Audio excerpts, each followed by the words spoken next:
তো হ্যালো সবাইকে। আজকে তোমাদের সাথে একটু অন্যরকম ভিডিও শেয়ার করব। আমি কিন্তু সচরাচর রেসিপি শেয়ার করি না। কিন্তু আজকে আমি কিভাবে এগলেস কেক বানাই সেটাই তোমাদের সাথে শেয়ার করব। চলো দেখা যাক কিভাবে কি হয়, কেমন হয়। দই চিনি অ্যাড করার পর এরকম দেখতে লাগছিল। তারপর ময়দা আর দুধ দিয়ে আমি যখন মেশাতে যাব, যেহেতু এক হাতে ফোন ছিল তো বাটিটা এভাবে গোল গোল করে ঘুরছিল।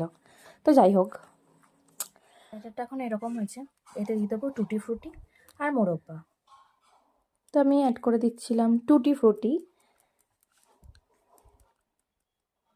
তো টুটি ফ্রুটি আর মোরব্বা দেওয়া হয়েছে। এবার এটাকে আমি মিক্সিং করে নেব। আর শেষে ভ্যানিলা এসেন্স, বেকিং সোডা আর বেকিং পাউডার দিয়ে মিক্সিং করে নিয়ে বসিয়ে দেবো বেক করতে। বেকিং পাউডার আর অল্প পরিমাণে বেকিং সোডা, 1 চামচ ভ্যানিলা এসেন্স দিয়ে মিশিয়ে নেব। আর এই বাটিটায় আমি তেল মাখিয়ে রেখেছিলাম। এবার মিক্সচারটা আমি এই বাটিটায় ট্রান্সফার করে নিচ্ছি। আমি একটু সাজিয়ে নিয়েছিলাম, সাজিয়ে নেওয়ার চেষ্টা করেছি একটু। একদম গ্যাসটাকে দেখো আমি লো করে দেব। আর এটা প্রিহিট করতে দেওয়া আছে। তো আমি এটাকে বসিয়ে দিই, তোমাদের দেখাচ্ছি। এটাকে বসিয়ে দিয়েছি।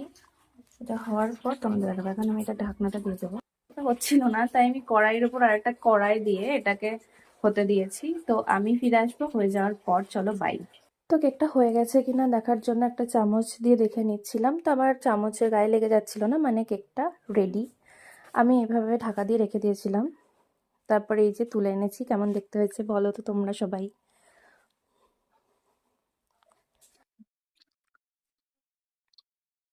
খারাপ হয়নি, ভালো হয়েছে, শুধু সময়টা একটু বেশিক্ষণ লেগে গেছিল।